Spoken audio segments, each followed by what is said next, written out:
जय श्री राधा रानी सरकार की, जय श्री कृष्ण भगवान की, जय माघ मास महत्म की। मंदिर शिव बंसी वाले महात्मा यूट्यूब चैनल की ओर से हम आप सभी भक्तों का हार्दिक अभिनंदन करते हैं। आज हम आपको सुनाने जा रहे हैं माघ मास महत्म के 14वें अध्याय की परम पावन कथा, जो कि इस प्रकार है। कार्तवीर्य जी आज कहने लगे हैं कि हे विप्र श्रेष्ठ, किस प्रकार एक वैश्य माघ मास के पुण्य से पापों से मुक्त होकर दूसरे के साथ स्वर्ग को चला गया, सो कथा मुझे सुनाने की कृपा कीजिए। तब दत्तात्रेय जी महाराज कहने लगे हैं कि जल स्वभाव से ही उज्जवल, निर्मल, शुद्ध, मलनाशक और पापों को धोने वाला है। जल सब प्राणियों का पोषण करने वाला है, ऐसा वेदों ने कहा है। मकर के सूर्य माघ मास में गऊ के पैर डूबने योग्य जल में भी स्नान करने से मनुष्य स्वर्ग को प्राप्त होता है। यदि सारा मास स्नान करने से अशक्त हो तो 3 दिन ही स्नान करने से पापों का नाश होकर स्वर्ग की प्राप्ति होती है। चाहे दीन होने से थोड़ा ही दान करे, वह भी धनी और दीर्घायु होता है।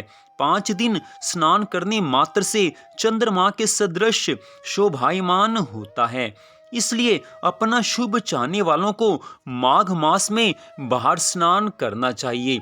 माघ मास में किया गया स्नान मनुष्य को स्वर्गलोक की प्राप्ति करवाने वाला होता है, और जिसको भगवान के धाम में जाने की इच्छा होती है उसको विशेष रूप से माघ मास में भगवान की अधिक से अधिक भक्ति करनी चाहिए, और प्रातः स्नान के नियम का पालन तो अवश्य करना ही चाहिए, क्योंकि मनुष्य अगर इतने धर्म का पालन कर लेता है तो उस पर भगवान की कृपा होती है, और भगवान की कृपा से ऐसे मनुष्य भवसागर से पार हो जाते हैं। अब माघ मास में स्नान करने वालों के नियम कहता हूँ। अधिक भोजन का उपयोग नहीं करना चाहिए, भूमि पर सोना चाहिए, भगवान की त्रिकाल पूजा करनी चाहिए।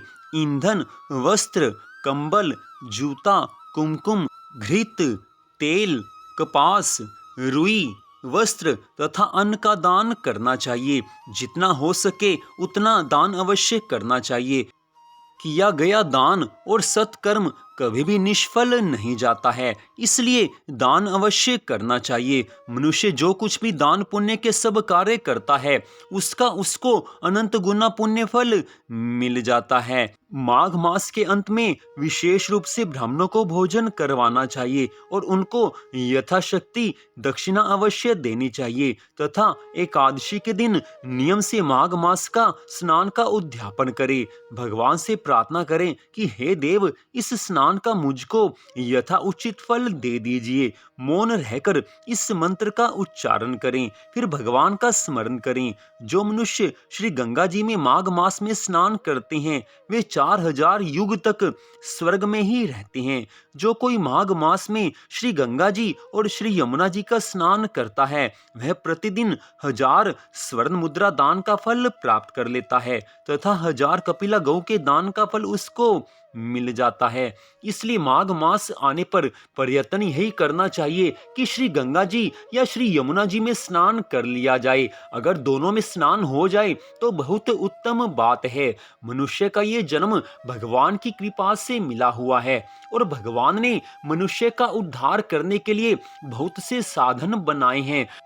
पिछले जन्मों में और इस जन्म में किए गए पाप कर्मों का माघ मास की भक्ति से नाश हो जाता है। माघ मास में मनुष्य जितनी भी भक्ति करते हैं उससे उनके सभी पापों का नाश होकर उनका भगवान के चरणों में मन लग जाता है, और जिसका मन एक बार भी भगवान के चरण कमलों में लग गया उसके ऊपर भगवान की कृपा हो ही जाती है। क्योंकि जब तक मनुष्य अपना मन भगवान के चरणों में नहीं लगाएगा तब तक भगवान की पूर्ण कृपा नहीं होती। अगर धन संपत्ति अधिक आ जाए तो भगवान की कृपा तो माननी चाहिए, लेकिन भगवान की कृपा केवल धन संपत्ति नहीं है। भगवान की जब कृपा होती है तो मनुष्य का मन भगवान के चरणों में लग जाता है, उसके मन में भगवान से प्रेम भर जाता है। इसलिए भगवान की कृपा का अंदाजा धन संपत्ति की अधिकता से नहीं लगाया जा सकता।